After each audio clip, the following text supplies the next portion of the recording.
Hello, this is Dr. Norman Lepore. I'm a clinical professor of medicine at the Geffen School of Medicine at UCLA, attending cardiologist at the Cedars-Sinai Heart Institute, co-director of cardiovascular imaging at Westside Medical Imaging, and director of clinical research at Westside Medical Associates of Los Angeles. Welcome to this educational activity on leveraging PCSK9 targeting therapies to prevent primary and secondary cardiovascular events. So let's ask ourselves, why aren't we getting to goal in the vast majority of patients with hypercholesterolemia? We know that high cholesterol or dyslipidemia is common in the United States, affecting 25 to 30% of the population. Recent changes in how LDL cholesterol is used in cholesterol treatment guidelines have created confusion. Statins are very effective for LDL cholesterol lowering, but may be insufficient for some patients, particularly those with very high LDL cholesterols and those at high and very high risk. Poor adherence to statin therapy is common. Some patients may be non-adherent because they don't know why statins are used. Other patients may be non-adherent because of perceived adverse effects. PCSK9 targeting therapies may improve adherence to lipid-lowering treatment, but are only used by about 3% of eligible patients. So let's look at the National Health and Nutrition Examination Survey we call NHANES.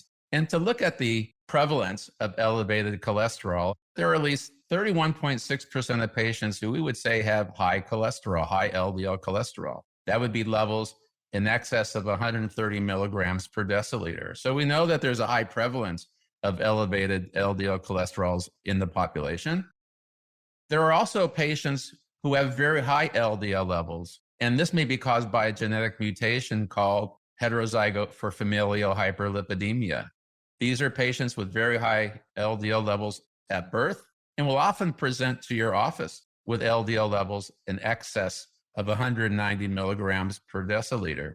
This should raise your suspicion that this is a genetic mutation. And as a genetic mutation, it's particularly dangerous because it means that these patients have had their LDL cholesterols elevated from birth, and therefore their arteries have been bathed with very high LDL levels from that point.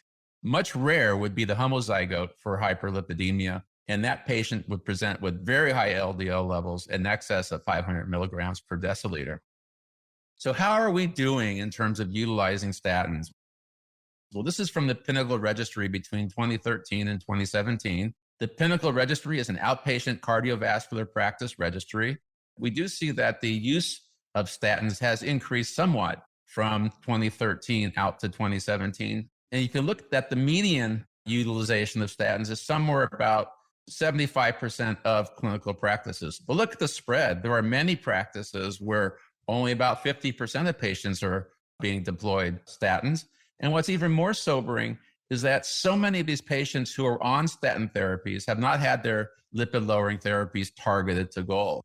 Well, we've been a little bit confused as we've developed new guidelines. Before 2013, we actually had specific LDL targets to shoot for when using our lipid-lowering therapies. This changed in 2013, where instead of having a target level to achieve, we actually were given goals in terms of when to initiate lipid-lowering therapy. So no target in terms of achieving an LDL, but targets in terms of when we should use lipid-lowering therapies such as statins. And in 2018, LDL threshold levels for treatment were reinitiated. So here's the most recent AHA-ACC cholesterol guidelines. We're looking at primary prevention. Now, what's important is that the ACC-AHA calculator, which is used to determine your 10-year risk of an atherosclerotic coronary vascular disease risk or lifetime risk, really doesn't work for patients who are under 20 years, but more important, doesn't really work for patients who are over 75 years of age. Now, what's important is, as I mentioned before, those with LDLs over 190 milligrams per deciliter, they really constitute a high-risk cohort where high-intensity statins should be initiated right off the bat. Those patients who are considered diabetics, they should be receiving moderate-intensity statins because we really do call diabetes a cardiovascular disease equivalent. Also, we may want to consider diabetics between 40 and 75 years of age candidates for high-intensity therapy. And let's not ignore those patients who are 75 years of age or over, just because they're not on the ACC-AHA calculator. We need to also assess those patients for cardiovascular risk and aggressive lipid treatment, because as you get older, you're more likely to have a cardiovascular event. Now, one thing that's really important that the newer 2018 guidelines do is they provide us these ASCVD risk enhancers. Look at family history of premature ASCVD, patients who have persistently elevated LDL cholesterol despite treatment, over 160 milligrams per deciliter. Chronic kidney disease, EGFRs less than 60, or those patients with proteinuria. Metabolic syndrome, women who have had stressed metabolic issues such as preeclampsia, premature menopause, those patients with inflammatory diseases such as rheumatoid arthritis, patients with elevated triglycerides, patients with elevated HSCRPs, lipoprotein levels over 50 milligrams per deciliters, or elevated ApoB and reduced ankle-brachial indices. These are all very important as we assess our patients for risk. And I do say that it's very complicated. And finally, coronary calcium screening will help with your assessment of coronary risk. It's underutilized. Basically, an abnormal reading would be a calcium score greater than 0. So the coronary calcium score does a really good job of helping to assess our need for lipid-lowering therapy and actually personalize the care of patients. Let's now look at clinical ASCVD. Right away, if you have clinical ASCVD, that means you've had perhaps an MI, a stroke, a TIA, a coronary stent placement, you have angina, you have significant disease seen on, let's say, a carotid duplex or a coronary CT, we would consider you to be high risk. So here we're really talking about goals of therapy being at least a 50% reduction of LDL cholesterol from baseline levels, as well as an LDL below 70 milligrams per deciliter. And if you can't achieve that with a statin and or ezetimibe, that's where we really want to consider in a big way the use of PCSK9 prevention therapies. And I think this goes whether the patients are less than 75 years of age or over 75 years of age. We really want to be aggressive in these high and very high risk patient cohorts in terms of achieving very low LDL levels. So it's really important for us to get used to having patients with LDLs in the 20s and 30 milligrams per deciliter. And we'll show you later why you should be very comfortable with that. Who's that high-risk patient?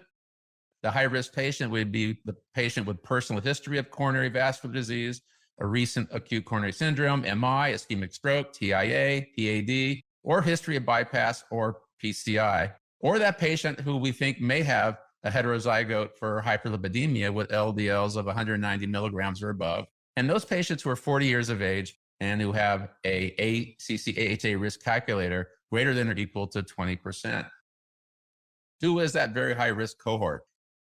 It's the patient with a history of multiple major ASCVD events. Also, you can have one major ASCVD event as well as having at least 2 of these comorbidities, which include being a heterozygote, a revascularization, hypertension, diabetes, chronic kidney disease, smoking history, residual LDL greater than or equal to 100 milligrams per deciliter despite maximally tolerated statin and ezetimibe.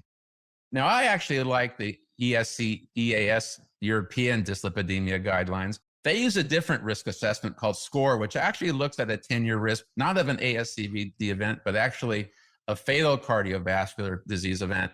And let's look what they do.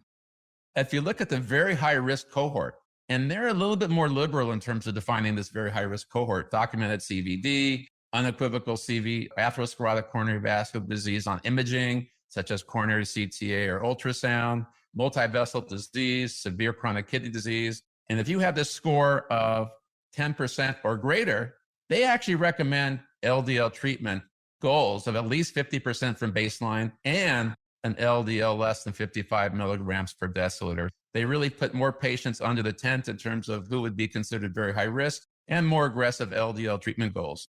So now let's look at 2 case reports. Janelle, who's considered high risk, 44 years old, TIA 3 years ago, hypertensive, LDL of 200 milligrams per deciliter. We're not sure if Janelle's actually a heterozygote. We'd like to know more about her family history of elevated cholesterol and family history of accelerated coronary vascular events, or even her genetic markers for being a heterozygote. Where Richard is very high risk, age 67, diabetic, had an MI, PCI with stent placement 3 years ago, He's got heart failure, class 2, and grade 3 chronic kidney disease. And you can see hypertensive. His LDL cholesterol is 150 milligrams per deciliter. So we're clearly statin centric in terms of our approach, but we really shouldn't stop at statins because, first of all, patients can often not achieve LDL treatment goals with statins alone. Patients may not be compliant with statins, and they may not tolerate very high levels of statin treatments. So therefore, if we are not able to achieve those guidelines in this very high risk patient cohort and their LDLs remain above 70 milligrams per deciliter, we should be very aggressive about deploying agents such as ezetimibe, which really only provides limited LDL reduction, but certainly consider the use of PCSK9 effecting agents in terms of really being able to achieve optimal lipid lowering therapy and LDL results.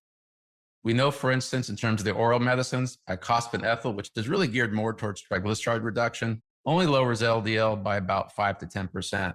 Bempedoic acid reduces LDL cholesterol by about 20%. Same with ezetimibe, whereas you have the ability with statins to lower LDL cholesterol depending on dosing between 40 and 60%.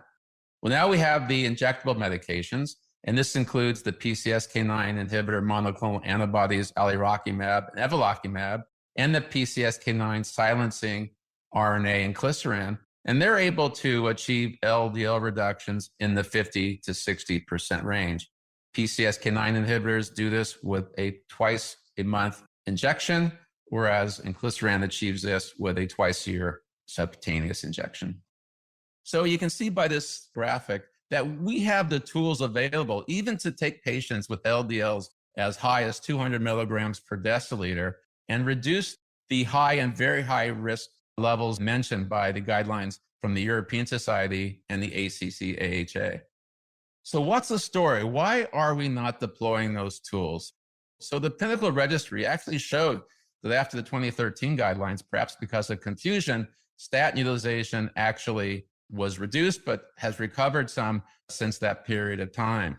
Even with the older guidelines, we still were only prescribing statins in fewer than 75% of patients who were eligible for therapy. And we know that statin use is suboptimal, even in patients who are clearly at high risk. We're really not able to achieve guideline-based therapy in a large minority of patients. And troublingly, there are wide variations between different practices in terms of appropriate prescriptions of lipid-lowering therapies.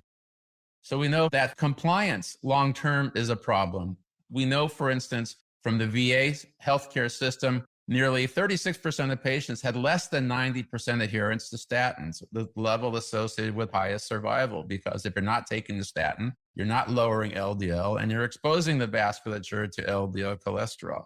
The Gould Registry found that there were a number of patients who didn't even know that they should be taking cholesterol-lowering agents and didn't know their cholesterol levels. There are so many patients where cholesterol levels are not being assessed by their physicians, and many patients don't take statins because they're unaware of their cholesterol goals.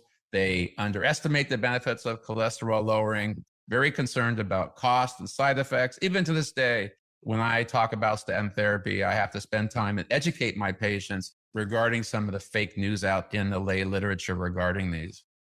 So what have we learned about statin intolerance? We find that patients will present with particularly myalgias about 5 to 20% of the time they take statin therapy. And this may or may not be associated with increases in serum creatinine kinase levels. The GALS-3 trial was a trial with evolocumab where we actually wanted to see the effect of evolocumab as monotherapy in patients who truly were statin intolerant. So there was a run-in phase of this trial. And in this run-in phase, patients were either exposed to 20 milligrams of atorvastatin for 8 weeks, then sequenced to placebo for 8 weeks. And they didn't know which one they were taking. In order to get into the trial, they had to have symptoms of statin intolerance on the atorvastatin and not on the placebo. What we found was there were a large number of patients who were so statin intolerant by their claim that they actually had developed myalgias to the placebo and not to atorvastatin. So what we found is that this whole patient population of statin intolerance is really a mixed bag. in terms of who really is statin intolerant. But that being said, if a patient thinks they're statin intolerant, they're not going to comply with statin therapy. So let's come back to Janelle and to Richard. So you can see that Janelle's been prescribed at least 4 medications, moderate intensity rosuvastatin because she was intolerant of high intensity statin. So we wanted to put her on the high intensity statin, but she developed side effects. Richard, by virtue of his diabetes and cardiovascular events and such, he's been on high intensity statin and a whole variety of medicines. Richard's on 9 daily medications. And we know that the more pills you tell somebody to take, the less likely they're going to be adherent to really any of the treatments. So what's important is that we achieve guideline-based medical treatments, but try to emphasize of those medicines which really have the highest impact in terms of their cardiovascular condition. So lowering treatment burden may actually facilitate patient adherence to lipid-lowering therapy. You can see that adherence goes up as you reduce the number of times a patient has to take a dose. So as we mentioned, we have the tools in our toolbox to effectively, in a very big way, reduce LDL cholesterol. From moderate intensity statins, 30%, high intensity statins, 50%, PCSK9 inhibitors, an additional 60%, high intensity statin plus ezetimibe, 65%, PCSK9 and high intensity statin, 75%. And then you combine a PCSK9 inhibitor plus high intensity statin and ezetimibe, you're able to achieve 85% reduction of LDL cholesterol. Let's talk about PCSK9. PCSK9 is a protein that's synthesized by the hepatocyte. We really don't understand at this point if it has any positive effects. But what this protein does do, it gets in the way of recycling the LDL receptor. It reduces the efficiency of LDL removal from the circulation by reducing the number of available LDL receptors on the surface of the hepatocyte to remove LDL cholesterol. This is important, and I'd like you to focus on the red horizontal line. The red horizontal line represents the threshold for manifesting atherosclerotic coronary vascular disease. So when you look at that threshold and you look below at the age, you can actually see at what age, depending on what condition, somebody would manifest an ASCVD event. On the left, you look at the homozygote. These are folks with LDLs in the 4, 5, 6, 7, 800 range. They can manifest ASCVD events in their teens. If you're heterozygote, you can see where the blue line meets the red line. You start manifesting the events in your 30s. However, if we do what we call bending the curve and we actually initiate lipid-lowering therapy, we can actually bend that curve and change the threshold for events from your 30s out to your 50s. And if you look at those patients who are wild type, these are the run-of-the-mill non-genetic mutation people with LDLs of 120 milligrams per deciliter, you can see the same thing. You start manifesting cardiovascular events in your mid-60s, but you could bend the curve and really postpone the manifestations of ASCVD. The green line represents those patients who have a protective mutation. They actually make less PCSK9. And what's interesting about these patients, they are at a much lower risk of an ASCVD event by virtue of having a genetic mutation where there's less PCSK9 protein that is synthesized. And these patients generally have lower LDL cholesterols. Now let's take a look at the PCSK9 target in this 3D animation. In normal hepatocytes, LDL-C receptors function like hooks, catching circulating LDL-C to remove and metabolize it. The hepatocytes make an enzyme called PCSK9 that interferes with the uptake of LDL-C from the circulation. PCSK9 can bind to the LDL-C receptor, and the receptor can still catch LDL-C. When the LDL-C receptor complex undergoes endocytosis, it is metabolized with the LDL-C. This decreases the LDL-C receptor density on the hepatocyte and reduces the efficiency of LDL-C removal from the circulation, which causes higher levels of LDL-C in the circulation. PCSK9 inhibitors, such as alirocumab and evolocumab, bind PCSK9 before it binds to the LDL-C receptors. This protects the receptors during endocytosis, increases receptor density, and reduces LDL-C levels in the circulation. Because they wear off, injections are required every 2 to 4 weeks. siRNA therapeutics, like inclisiran, prevent hepatocytes from synthesizing PCSK9 and last longer. Now let's look at some of the PCSK9 inhibitor data in terms of its ability to reduce LDL cholesterol. And what we're seeing is significant LDL reduction in the 60% range out to 12 months in patients who are on maximally tolerated statin therapy. So we see in real life, it does a pretty good job in terms of LDL reduction by virtue of compliance. Not quite as good as we saw in the clinical trials, but still, I think, pretty good real world compliance.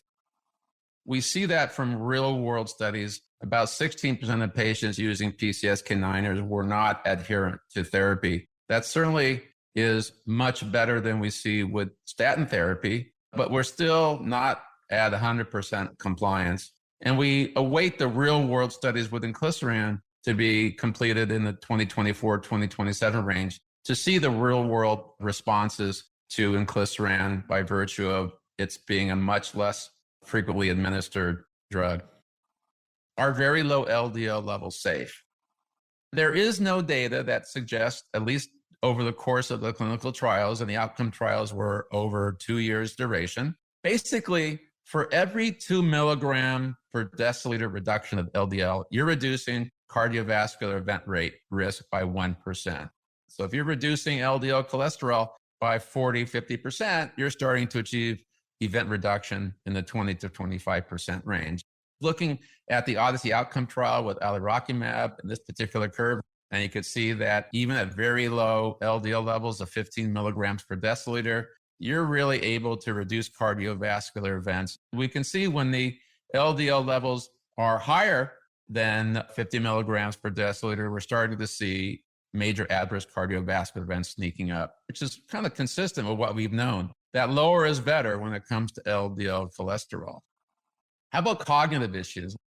Well, there's clear data that very low LDL levels, even LDL levels below 20 milligrams per deciliter, are not associated with cognitive decline, whether it's executive planning, executive organization, executive divided attention. That being said, these are population-based studies, and there are exceptions to the rule. But on a population-wide basis, we just don't see issues related to safety with very low LDL levels. How do silencing RNAs differ from PCSK9 inhibitors? Silencing RNA can be used to block the production of PCSK9 and has a much longer effect. Inclisiran is a silencing RNA that inhibits the synthesis of PCSK9. Inclisiran contains an RNA strand that's complementary to PCSK9 mRNA. Injection of inclisiran leads to the assembly in the cytosol of an RNA-induced silencing complex called RISC, which degrades PCSK9 mRNA for a prolonged period of time, inhibiting production of PCSK9. So how does silencing RNA inhibit PCSK9 differ from the PCSK9 monoclonal antibodies? Let's find out in this 3D animation. Before diving into the MOA of siRNA therapeutics, let's explore some foundational knowledge to better understand siRNA. Within a cell, the nucleus sends orders for various proteins needed by the body via mRNA to the ribosomes, where the cell manufactures proteins.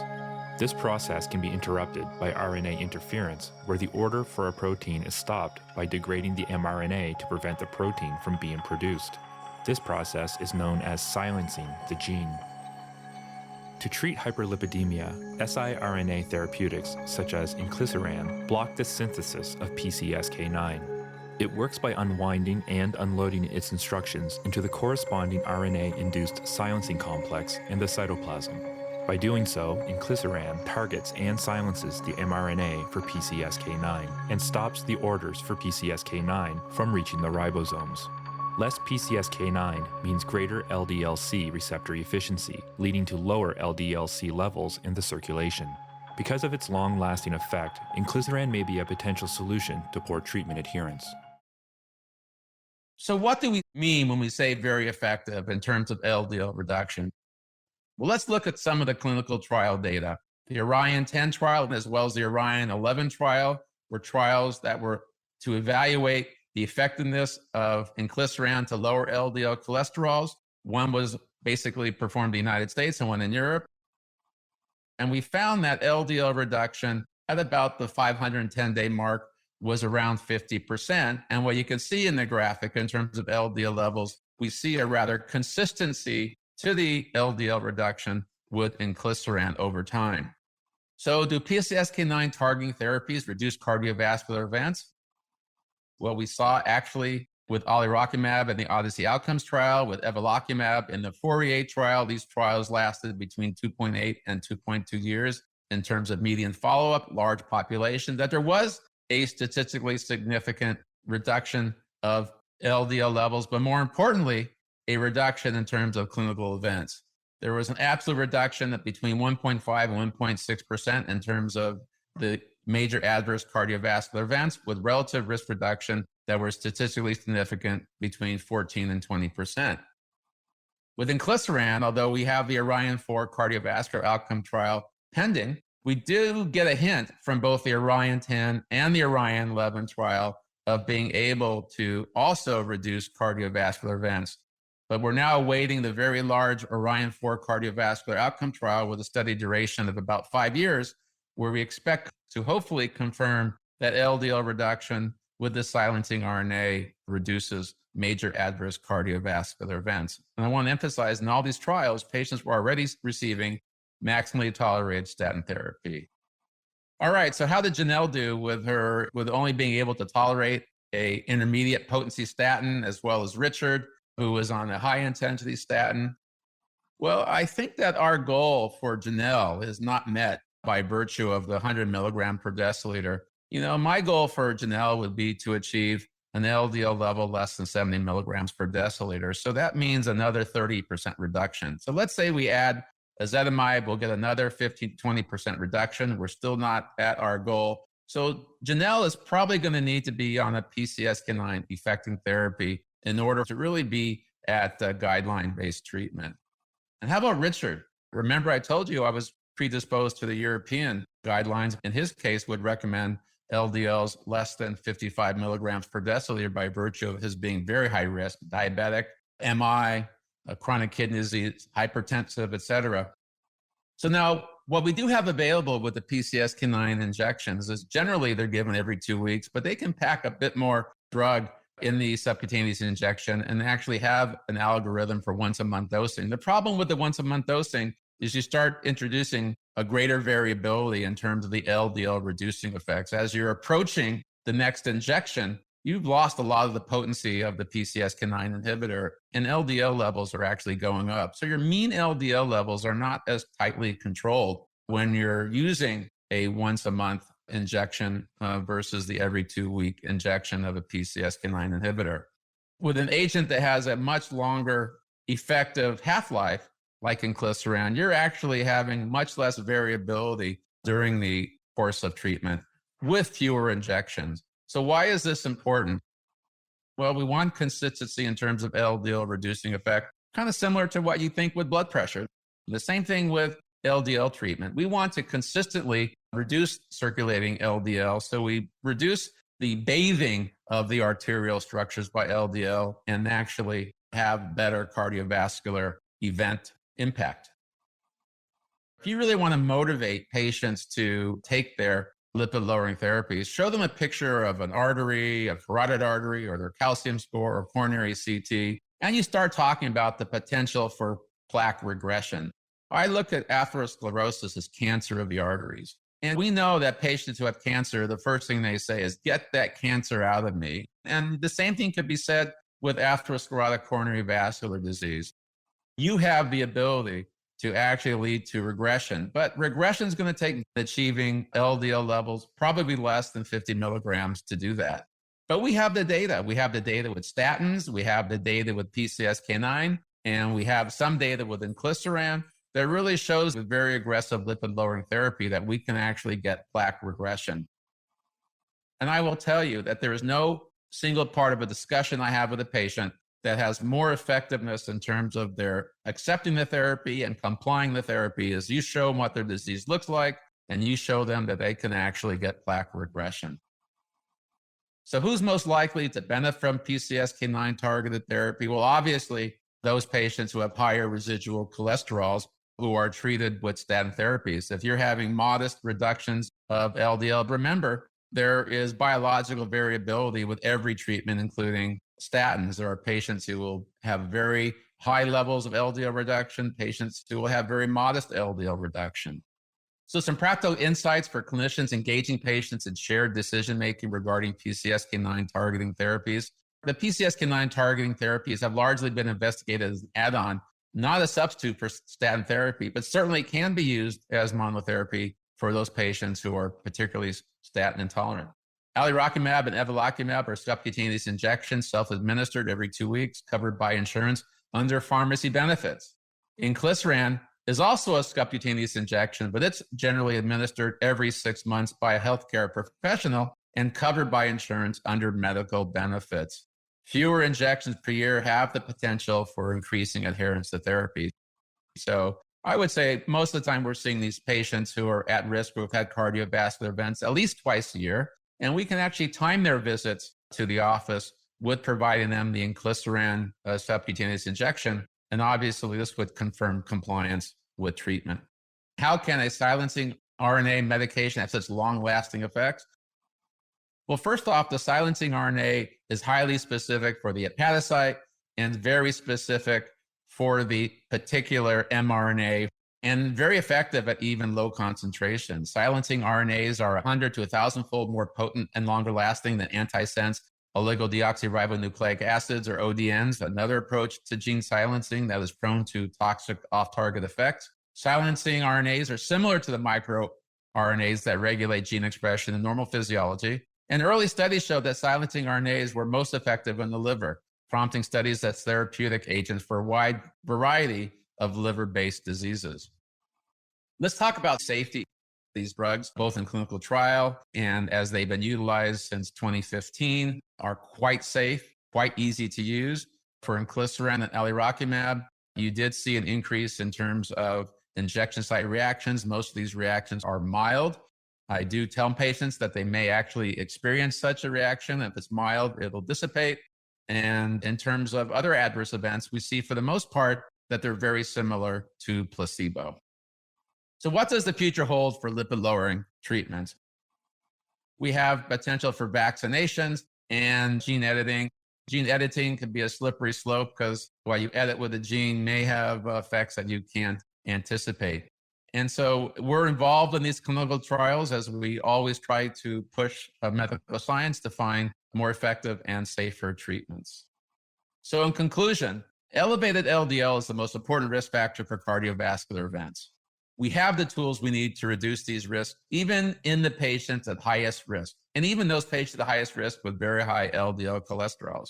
But as clinicians, we're not doing a very good job in providing these tools to our patients. Imagine what we could do from a public health impact if we could treat these patients effectively to guidelines. We have new silencing RNA therapies, profoundly reduce LDL levels and reduce the burden of adherence to therapy. Silencing RNAs are the harbingers of a forthcoming era of therapies targeting the underlying genetics of LDL cholesterol. That concludes our discussion for today. Thank you very much for your attention and participating in this activity. This activity is certified by the University of Florida College of Medicine.